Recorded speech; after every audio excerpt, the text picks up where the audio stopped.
दोस्तों, आपने ये थंबनेल देखा और इस वीडियो को देखने के लिए आप इस चैनल पे आए हैं। तो इस वीडियो में आपको मैं बताऊंगा कि 2019 से लेकर 2023 जो ये चल रहा है, यहाँ मैंने अपनी ट्रांसफॉर्मेशन कैसे की, काफ़ी सिंपल लैंग्वेज में बताऊंगा। इसमें मैं कोई भी साइंस को अंदर नहीं घुसाऊंगा, सिंपल लैंग्वेज में बताऊंगा मेरी जर्नी के बारे में। अगर मैं अपने वर्कआउट की बात करूँ, जिम की जर्नी की बात करूँ, तो ये सफ़र काफ़ी लंबा रहा है। 10-12 साल इसमें हो गए हैं, लेकिन मैं वो पहले की बात नहीं करूँगा। मैं शुरू करूँगा 2019 से, जब मैंने एक अच्छा खासा मसल ले लिया था और फैट भी काफ़ी मेरे पास आ गया था। उससे पहले मैं 10-12 सालों से ट्रेन कर रहा था, लेकिन उस टाइम मैं काफ़ी पतला था, जैसे कि सभी होते हैं। उस चीज़ को हम इस वीडियो में बात नहीं करेंगे। आप कहेंगे तो इसके लिए एक अलग से वीडियो बनाऊंगा कि मैंने अपने पतले से अपना फैट तक की जर्नी कैसे शुरू की, और ये मैं 2019 तक मैंने इसे कैसे किया। तो इस वीडियो में हम बात करेंगे कि 2019 में, जैसे कि आप इस वीडियो में देख रहे हैं, अच्छा खासा मसल मेरे पास है, लेकिन वो मसल आज के हिसाब से नज़र नहीं आ रहा है, क्योंकि उसमें काफ़ी फैट है।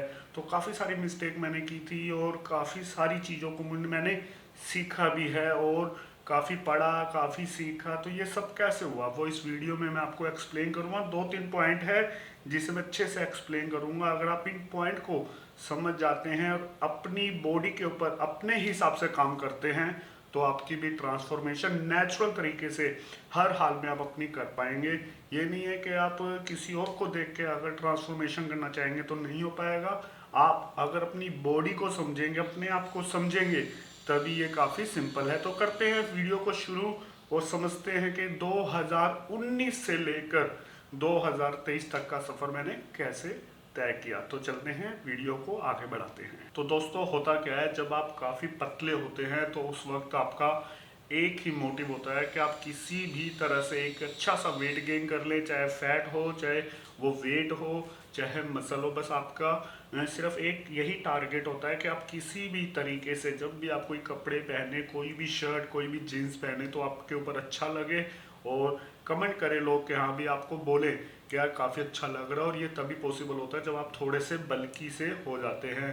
तो इसी को सुनने के लिए, सही में इसी वर्ड को सुनने के लिए कि यार काफ़ी अच्छा लग रहा है, काफ़ी अच्छी फिटिंग है, इसी को सुनने के लिए मैंने वर्कआउट को शुरू किया, पतले से मोटे होने की कोशिश की। लेकिन मसल पा लिया था, फैट भी पा लिया था। हाँ, फिजिक मेरी कपड़ों में काफ़ी अच्छी दिख रही थी, कमेंट भी आ रहे थे, मसल भी था। लेकिन जब मैं शर्टलेस होता था, जब अपने आप को शीशे में देखता था, तो मुझे लगता था हाँ मसल है, लेकिन एक वो वाला मसल नहीं है जो मैं फैट फ्री चाह रहा था। तो इसी के लिए मैंने कोशिश करना शुरू किया। तो सबसे पहले मैंने क्या देखा कि यार, मैं जिनसे भी मिलता हूँ जिम में, अलग से जो भी मुझे मिलते हैं, वो कहते हैं यार सबसे बढ़िया तरीका है अपने आप को बल करो, ज़्यादा से ज़्यादा वर्कआउट अच्छा करो और अच्छे से अच्छे खाओ, ज़्यादा से ज़्यादा हर 2-3 घंटे में आप खाएंगे तो आपका मसल बढ़ेगा, आपका मसल आपको मिलना शुरू हो जाएगा। तो मैंने कहा ठीक है, काफ़ी लोग हैं एक्सपीरियंस रखते हैं, तो मैंने यही किया। वर्कआउट पे वर्कआउट अच्छा किया। मुझे नहीं पता मैं कैसा वर्कआउट कर रहा था। हाँ, एक दिन एक मसल को ट्रेन कर रहा था और उसकी 6-7 एक्सरसाइज करता था। जैसे मान लीजिए चेस्ट का वर्कआउट कर रहा हूँ, तो चेस्ट की 6-7-8-9 एक्सरसाइज कर रहा था और हैवी टू हैवी लिफ्ट कर रहा था।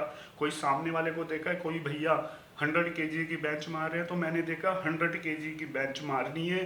कोई मुझे पता नहीं था पोजीशन क्या है, पोस्चर क्या है, या मसल कॉन्ट्रैक्शन कहाँ है, मतलब कुछ भी नहीं पता था। सिर्फ किया और अपना अच्छे से वेट लिफ्ट किया, अपने आप को थकाया और घर आ गया। और सुना हुआ था कि आपको अच्छे से अच्छा बढ़िया हैवी मील खाना है, चाहे उसमें कोई भी हो। चावल मिले तो मैंने चावल खाए, बनाना शेक मिला तो बनाना शेक, बटर मिला तो बटर, ब्रेड सैंडविच मिला तो ब्रेड सैंडविच। मैं ये नहीं कह रहा कि ये सब आपको छोड़ देना है, ये भी खाना है, लेकिन इसको आपको खाना कैसे है ये काफ़ी मैटर करता है। तो बस ठीक है, फिर ऐसे चलता रहा। मैंने देखा यार सभी को फैट है, सभी की बॉडी में फैट है, जितने भी मेरे जिम में आ रहे हैं, कोई भी एक अच्छा मसल नहीं है किसी के पास के।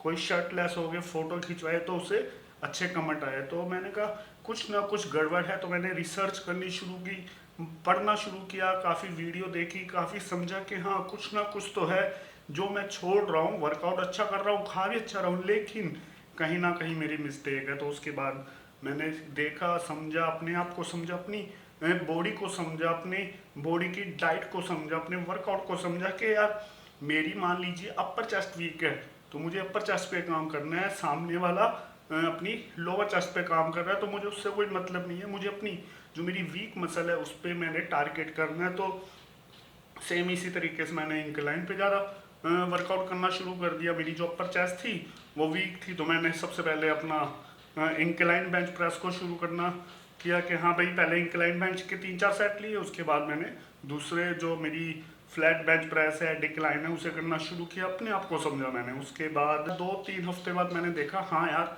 इंक्लाइन को अगर मैं पहले शुरू कर रहा हूँ, मेरी अपर चेस्ट वीक है तो मुझे बेनिफिट तो मिल रहा है। मैं समझ गया कि अगर हम वीक मसल को टारगेट कर रहे हैं सही तरीके से, यहाँ मैं बात करूँगा सही तरीके से, हैवी लिफ्ट की बात नहीं कर रहा हूँ। मैंने ये जो करना शुरू किया था वो इस तरीके से करना शुरू किया था कि मेरी अपर चेस्ट वीक है। मैंने एक वीडियो देखी थी, उसमें मैंने समझा था कि जब हम सही वेट से, अपना ओवर वेट की बात नहीं कर रहा हूँ, सही वेट से अगर हम लिफ्ट कर रहे हैं और उसके 12-15 रैप ले रहे हैं और सही कॉन्ट्रैक्शन कर रहे हैं तो वहाँ फटीकनेस ज़्यादा होती है और मसल का कॉन्ट्रैक्शन अच्छा होता है। तो सेम इसी रूल को मैंने अप्लाई किया तो मैंने देखा मेरी इंक्लाइन जो मेरी अपर चेस्ट है काफ़ी अच्छी हुई है। तो हफ्ते 2 हफ्ते बाद मुझे थोड़ा सा महसूस होने लगा तो मैंने कहा अच्छा है फार्मूला। तो मैंने फिर अपने बाइसेप्स के ऊपर भी ऐसे ही काम किया कि हाँ अगर मैं बार बार कर ले रहा हूँ तो मुझे एकदम स्लो पोजीशन में लेनी है, ओवर लिफ्ट जो ईगो लिफ्ट आप बोलते हैं वो नहीं करना है। तो इसको भी अप्लाई किया। ऐसे करते करते जब आप काफ़ी स्मार्ट तरीके से वर्क करते हैं तो आपको रियलाइज़ होना शुरू हो जाता है कि आप कहाँ मिस्टेक कर रहे थे।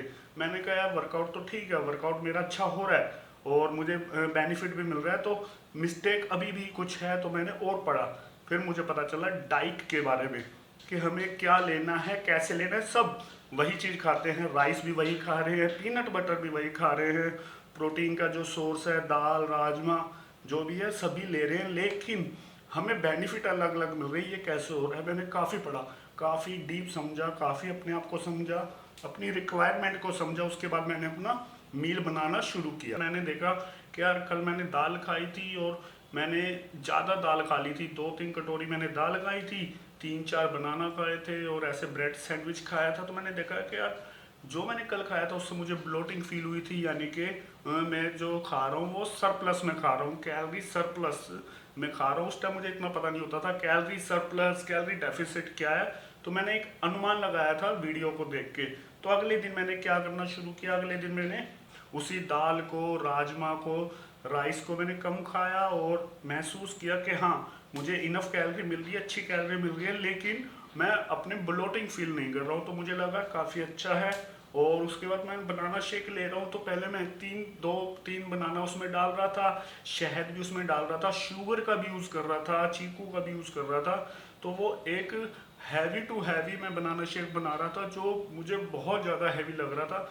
फिर मैंने कहा कि नहीं यार ये बहुत ज़्यादा कैलोरी होती है शायद ऐसे, तो ये सरप्लस कैलोरी इसी को बोलते हैं। तो मैं क्या करता हूँ अपने हिसाब से, अपने माइंड के हिसाब से मैंने उसमें सिंगल बनाना का यूज़ किया, एक चीकू का यूज़ किया, शहद का यूज़ थोड़ा किया, पीनट बटर मैं कभी कभी यूज़ करता था, नॉलेज नहीं थी तो उसमें मैं पीनट बटर थोड़ा यूज़ करने लग गया। तो मुझे लगा हाँ ये मील पीने के बाद मुझे 2 घंटे के बाद भूख लग रही है और ये डाइजेस्ट भी हो गया है, काफ़ी अच्छा रिजल्ट मिल रहा है। तो ऐसे करते करते करते करते 1 हफ्ते महीने तक मुझे थोड़ा सा फील होने लगा कि हाँ फैट मेरा थोड़ा कम हुआ है, मसल मेरा निकलना शुरू हुआ है। होता क्या है जब आपका मसल बनता है तो उसके ऊपर फैट की काफ़ी लेयर आ जाती है जिसकी वजह से आपके जो मसल की क्वालिटी है वो दिखती नहीं है। तो इस तरीके से मैं जब कैलोरी डेफिसिट में धीरे धीरे कम खाने लगा, अपनी कैलोरी को धीरे धीरे कम करने लगा, 100 कैलोरी 200 कैलोरी कम करने लगा, तो मैं समझ गया सब खेल मेरी कैलोरी का है और वर्कआउट का है, इसे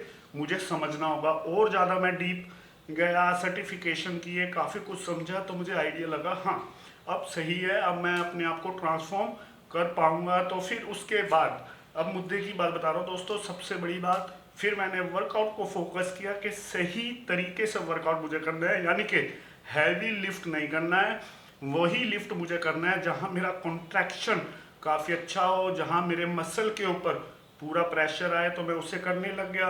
उस वक्त मैं हफ्ते में अपने मसल को एक बार ट्रेन करता था और सारी ही एक्सरसाइज एक मसल की कर लेता था, जैसे incline bench press, flat bench press, decline, fly, कभी डंबल से कभी बारबल से। तो मतलब कम से कम 8-10 एक्सरसाइज करता था और उनके 3-3 सेट करता था, जो कि ओवर भी थी लेकिन कोई रिजल्ट नहीं मिल रहा था। जब मैंने पढ़ा, जब मैंने समझा, तो मैंने वर्कआउट को काफ़ी ध्यान से करना शुरू किया। फिर मैंने शुरू किया पुश पुल लेग वर्कआउट, यानी कि अपने हर मसल को हफ्ते में मैं 2 बार ट्रेन करता था, जैसे चेस्ट, शोल्डर और ट्राइसेप्स। और इसे मैं हफ्ते में 2 बार ट्रेन करता था। सिर्फ चेस्ट की 3 एक्सरसाइज, शोल्डर की 2 एक्सरसाइज, ट्राइसेप्स की 1 एक्सरसाइज, जिससे जो मेरी रिकवरी थी वो भी फास्ट होने लग गई और मसल हफ्ते में 2 बार ट्रेन होने लग गए। हाँ, हैवी लिफ्ट मैं नहीं करता था दूसरों को देख के सामने वाला 100 केजी की बेंच मार रहा है तो मुझे 100 केजी की बेंच मारनी है, चाहे पीछे मुझे एक हेल्पर की ज़रूरत है और उसी के वेट से मैं मार रहा हूँ, ऐसा मैंने नहीं किया। अगर मेरी औकात 80 केजी की बेंच की है तो सिर्फ मैंने 80 केजी ही मैक्सिमम थर्ड सेट में यूज़ किया है। उससे पहले मैं 60-70 तक शुरू किया और 80 तक मैं लेके गया और 12 से 15, 10 से 12 रैप मैंने उसमें रखे और फुल पूरा कॉन्ट्रैक्शन के साथ मैंने इसे करना शुरू किया। तो रिजल्ट मुझे मिलने शुरू हो गए। 2 महीने 3 महीने में मैंने देखा कि काफ़ी अच्छे मेरे शोल्डर इम्प्रूव हुए हैं, क्योंकि मैं हफ्ते में 2 बार उसे ट्रेन कर रहा था और सबसे ज़्यादा अपने लैटरल पार्ट पे ट्रेन कर रहा था। एक वीडियो में मैंने देखा, एक रिसर्च में मैंने पढ़ा कि हाँ भाई, आप अगर शोल्डर को काफ़ी अच्छा ट्रेन करना चाहते हैं तो अपने लैटरल पार्ट पे ज़्यादा फोकस कीजिए। उसी चीज़ को मैंने अप्लाई किया और ऐसे ही मैंने बैक और बाइसेप्स को हफ्ते में 2 बार ट्रेन किया, लेग्स को मैंने ट्रेन किया। यही मेरी 2019 से लेके 2023 तक की जर्नी थी, 5 साल की जर्नी थी कि मैंने अपने वर्कआउट को हफ्ते में 2 बार ट्रेन करना शुरू किया। सबसे ज़्यादा यहाँ रोल आता है आपकी डाइट का, कि आप कम खाओ लेकिन अच्छा खाओ। किस तरीके से खाना है ये मैटर करता है। उस टाइम मैं ज़्यादा से ज़्यादा बाहर की चीज़ें कंज्यूम करता था। घर पे जो खाता था मैं बल्क होने के लिए ज़्यादा से ज़्यादा सैंडविच खा रहा हूँ, राइस खा रहा हूँ 2-2 प्लेट और कुछ भी खा रहा हूँ। लेकिन फिर मुझे समझ आया नहीं, मुझे अपने प्रोटीन इंटेक पे काफ़ी फोकस रखना होगा। हर मील में मुझे प्रोटीन इंटेक को देखना होगा कि हर मील में ज़्यादा नहीं तो 10 से 15 ग्राम प्रोटीन मुझे हर मील में मिले और मैक्सिमम टू मैक्सिमम प्रोटीन को मैं कंज्यूम करूं। और कार्ब्स मुझे चाहिए लेकिन उतने ही चाहिए जितनी मेरी रिक्वायरमेंट है, जितनी मुझे एनर्जी के रूप में कार्ब्स को मैं ले रहा था। और इस तरीके से मुझे रिजल्ट काफ़ी अच्छे मिलने शुरू हो गए। अब बात कर लेते हैं सप्लीमेंट की। सप्लीमेंट को मैंने काफ़ी टाइम बाद यूज़ करना शुरू किया, जब एक मुझे प्लेटो सा ब्रेक होने लगा कि सब कुछ मेरा हो गया है, अब मुझे और ज़्यादा शार्पनेस लानी है। तो मुझे सिर्फ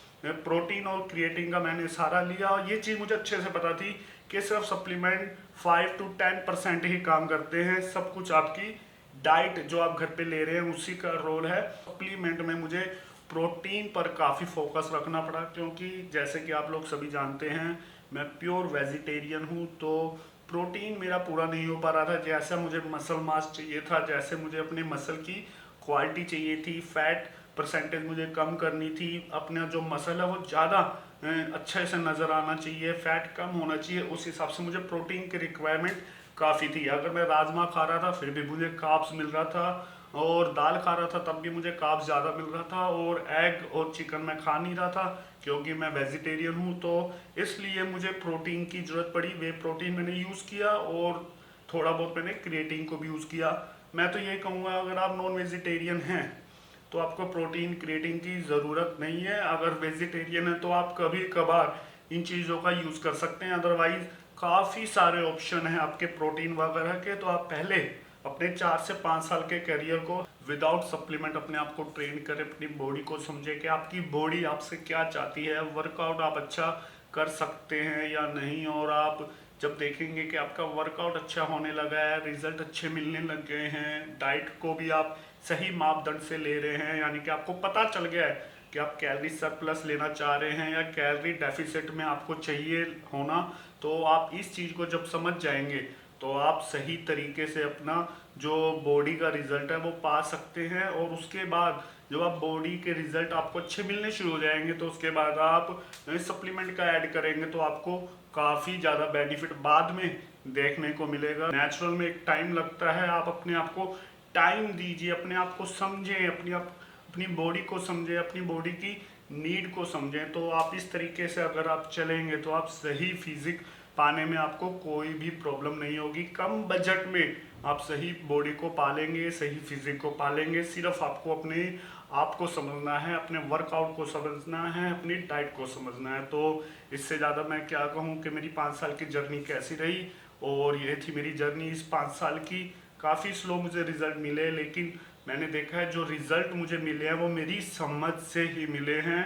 किसी और ने मुझे नहीं बताया कि आप कैसे कर सकते हैं। मेरी इस छोटी सी वीडियो से अगर आपको कुछ बेनिफिट मिला हो तो प्लीज़ एक लाइक छोड़ दें, एक कमेंट छोड़ दें और वीडियो को शेयर करें। Thank you very much.